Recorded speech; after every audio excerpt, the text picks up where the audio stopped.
So there's been a mind-blowing discovery on the coffee scene this week. I mean, maybe people already knew about it. I didn't know about it. James Hoffmann, world barista champion back in the early 2000s.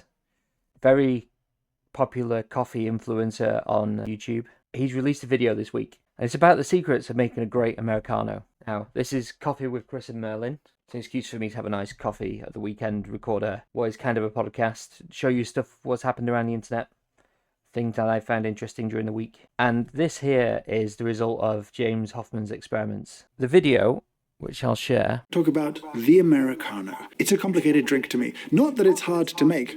So the video here is James talking about an absurd secret to making a great Americano. So and the TLDW is that I've always made Americano where basically I've made an espresso, I've boiled water separately, either within the espresso machine or in a kettle, put the water into the Americano, away you go. So the difference here is you steam the water first, it gets it to like about 65 degrees, and then you pull the Americano on top of the water. And what it gets you is a less bitter, more complex coffee. It's genuinely significantly more enjoyable than how I've been making it in the past.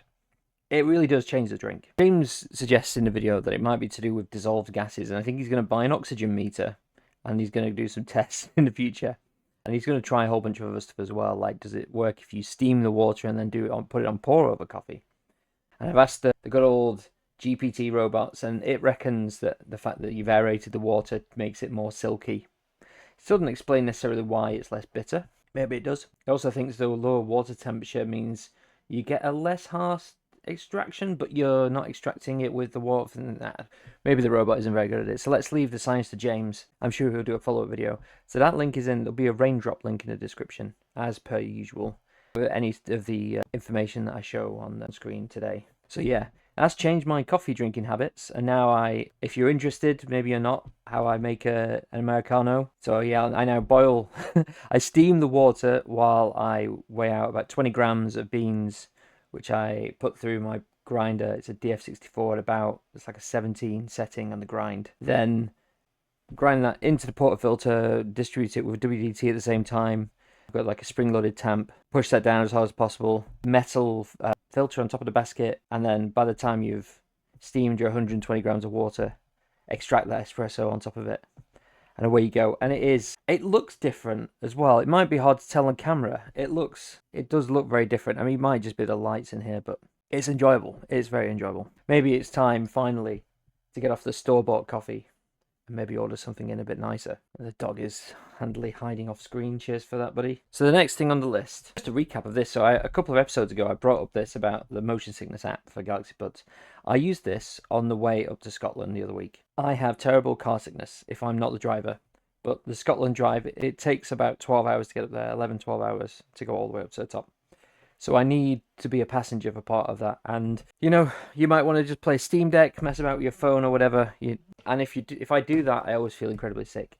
This, though, for about 50, I would put the app on, blast it in the ears, and for about 50 minutes, I didn't feel motion sick. Then I started to feel a bit motion sick towards the end of the hour. Did it again, was perfectly fine. So I was playing Balatro, doing a whole bunch of other stuff on my Steam Deck in the car as a passenger without feeling motion sick. This is an actual game changer. Maybe it's some kind of placebo, but it seems to work for me. So if you're motion sick and you happen to have Galaxy Bud 4 Pros, just get this. Honestly, get this app. It might sort you out. I mean, the real test would be to sit in the back of a car, because sitting in the back of a car is even more motion sick than sitting in the front. But I haven't tried that yet, and because we don't have kids or whatever, there's not really a chance that I'll be in the back anytime soon, but well worth looking into. Again, link in the Raindrop. Quick side note, most of the people watching this right now are not subscribed. And if you've been enjoying this chat so far, just hit that subscribe button. It's free, just takes a couple of seconds. Right, back to the video. So here's an interesting one. If you've been around this channel before, you'll know that I like my folding phones. So here's my Z Fold 7, which I'm just noticing now. I was chatting with some people in the comments on one of my other videos. It's got a minor problem with this, with the Fold 7. It's going to be hard to show on video, maybe, if I go full screen. It's going to, yeah. There's absolutely no way to demonstrate this, but there are two, they call them angel wings. Basically, when the screen folds together, it actually touches in the center. And you get you get two lines here, which for me they just wipe away. It's just the grease from your fingers that ends up on these type of screens, and because the inner folding screen has a plastic screen protector, even with an oleophobic coating, it's really difficult. And the greasier it gets, the more pronounced these angel wings are, and you just need to make sure you have a microfiber to clean it off occasionally. Anyway, I just thought I noticed that there. But anyway, I'm a fan of folding phones. Yeah, I'm a particularly big fan of folding phones. I've had the Fold 5, 6, and 7. I really do like the 7, even if it has this minor problem on the screen. Some people seem to somehow actually damage their screen protector, which I haven't yet. But there's a bit of a change coming, and it's prompted by the fact that Apple are looking to release their iPhone Ultra at some point in the future, and the Ultra being their folding phone. And the difference with that is Apple have decided to go on a wide form factor, kind of similar to how the original Pixel Fold was more like a passport style aspect ratio. I can only assume that that's something to do with content viewable net, but the thing is, on screen here you can see the leaked dimensions of the upcoming Samsung Fold 8 dimensions. So on the left hand side you have basically the normal Fold 8, which will be the equivalent to this Fold 7. So it looks like the Fold 8 is going to retain the same form factor as the Fold 7, which, in my opinion, I really like this size. So the main normal phone size is one-handable, a normal aspect ratio. It's perfectly comfortable for typing two-handed with your thumbs if you've got large hands. The internal screen has a good amount of real estate for doing tasks on like desktop websites and multitasking. It's good. The only issue is potentially media doesn't necessarily fill the screen in all the different aspect ratios, but you could just use the front screen. So there's some minor complaints there. But the thing here, and I was wondering when the Fold 8 came out, and I have in the past upgraded my phone every year. I'm trying to avoid doing so this year. Whether I'll be successful or not, I don't know. But the fact that there's coils here on the screen, it's not going to get MagSafe. That's just where the charging coils are. So these are for basically case manufacturers to build cases for these devices, I think. So when they were bringing the wide out, and I was thinking, well, what's it going to be? Is it going to be a similar type of, is it going to be a really big wide thing turning into an enormous tablet? Is it going to be a higher spec device than the Fold 8? But it looks like it's a smaller, more compact device in between basically the Flip and the Fold. So you can see down the screen. But people have noted that actually, realistically, you don't really get much more screen space on the internal screen, and people have overlaid it. And I don't know whether I don't know how I feel about it. So I was originally thought I would be torn, but I think I'd still go for the Fold 8, the normal form factor. And I'm wondering if Samsung just bringing out a device to try and have a exact opposite from the iPhone range. So it's interesting. What are your thoughts on that? I think I prefer the sort of standard phone aspect ratio turning into opening desktop websites and multitasking, rather than having a shorter, stubbier thing. But there's some people who really like the passport size phones, whereas, I like to have it, one-handable, be able to reach like all the different corners, with one hand at any one time. Let me know what you think down below.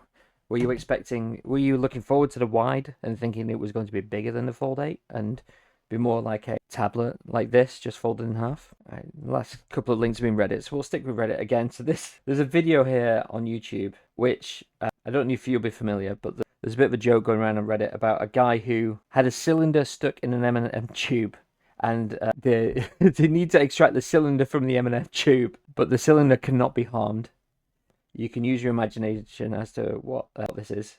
I just thought it was this is a funny little video. It's quite Nate Scoville. It's quite a small channel. I'm bigger than this channel though, but it was quite an entertaining trying to do a whole bunch of troubleshooting, casting cylinders in silicone and getting them stuck in M&M tubes and trying all the different solutions from the Reddit comments. So highly entertaining video. Give it a watch. So something else caught my attention in the past week or so. AI is obviously really popular at the moment. It's sending loads of stocks through the moon. There's a shoe retailer that was really struggling to make money, and they've pivoted from shoes into selling compute, like AI compute. Absolutely insane. And there you go. A company valued at about $4 billion at its peak, sold its IP and other assets 2 weeks ago for $39 million. They've added $127 million in value, which is kind of insane. So yeah, instead of selling shoes, you're going to be... It just seems like a strange pivot, do you not think? You've had all sorts of things with different stocks, though, over the past year or so, where people have seen the AI in a ticker and it doesn't stand for artificial intelligence, it stands for something else, and people have gone mental and invested in it, and the stock's gone like this and gone down again. So, yeah, I guess look out for other companies that are going under that might suddenly pivot to creating data centers just to farm out AI compute. Insane. I don't know, how can it be affordable to create an AI compute data center and make, well, I guess there's profit in it because everyone is pivoting to requiring AI compute power, but I just wish I need to buy more hard drives for my server upstairs because my NAS has got a failed disk in its array, and I actually can't get a new disk at the moment. So touch wood, I can find one before the array fails. I've got a backup of all my photography images, so it's not so bad. So the last link this week, there was this video released by SpaceX on YouTube, and it's just an overview of the kind of this construction and the sort of test program so far of the Starship and its booster. And there's been some pretty epic failures and successes over the past year or so, and this video is really high quality. It goes into a lot of detail, well, not complete detail, but it gives you an idea of the kind of scale of some of this stuff. It's pretty immense. There's going to be at the moment, it looks like there might be another flight test around the 12th of May, so it's only like a week or so away now. And I don't know if you've watched any of the previous flight attempts, but it's kind of incredible seeing, because they've got Starlink on the top of ship. When it comes in for re-entry, you can actually see the whole re-entry video as it's going through, and it's got all like the plasma burning through, like the front and rear flaps that they've got there on the ship have been burning through on the previous iterations because they haven't quite successfully, created a heat shield. That you can see there's a little gap there between, because the fins have got to move to orientate it as it's going through. So yeah, they've had a few difficulties, and they've also been leaving holes in certain areas of it just to test different materials and how they react to being exposed to the sort of plasma on re-entry. With any luck, on the 12th, we might see a successful launch of the new sort of booster and ship, because it's getting kind of insane. But this video, again, linked in Raindrop, it's always pretty entertaining, especially the catch on the tower. I mean, they're just getting onto the booster now in this sort of playing the video in the background, but that thing is enormous. And how you may or may not be familiar with how the booster works, but they were talking about that there's this absolutely enormous, like, stainless steel beast of a booster which has got like 33 Raptor engines on the bottom, and they were talking about, the legs are going to have to be enormous and they're going to add so much weight. The more weight you add to these, the more difficult it is to do like a return to launch site and landing. You have to add more propellant due to the weight, and then that adds more weight, and it just becomes a problem. So they just decided, well, I think Elon suggested one of his engineering principles in the past has been delete a part and then add back in what you actually need. Cool. That was the original. Oh my God, yeah, the original. Like, he had some bad ideas as well. Like, originally they didn't have a flame trench and a flame divert trench, and they just absolutely excavated the site, and it actually damaged, I think, some of the engines and all sorts. But they move fast, break things, but they just decided, delete the legs and catch the booster with the tower. Absolutely insane proposition. I think we're going to see here, so it blew up on one of the other ones. It's coming back in on Flight 4 here. And is this where we're going to see? Oh, so Flight 4 landed in the ocean, and then Flight 5 is when it came back, and it was caught by the tower, which it's hard to see the scope of these things sometimes, like the scale from these like wide-angle cameras. But these things are absolutely enormous. It's like catching an enormous building-sized object is bonkers. But it's ambitious. You got to give it to them. And eventually, the idea will be you catch the booster, then you place the booster back down, and then you catch the ship. And then you can refuel them and send them back to orbit. Now, are they going to be able to get a turnaround time that quick? Remains to be seen. Some of the engine bells we've seen on, like, when they're coming back in are shaped like a triangle. But yeah. So a few interesting things this episode then. The coffee, it went down very quickly today.